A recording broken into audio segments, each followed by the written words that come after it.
Hello, in this video I'm gonna show you how to force a restart on Google Pixel 9 Pro XL.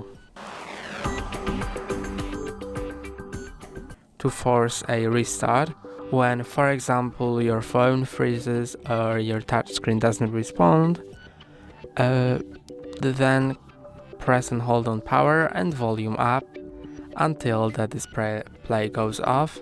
So let's press and hold, and let's keep pressing until it goes off.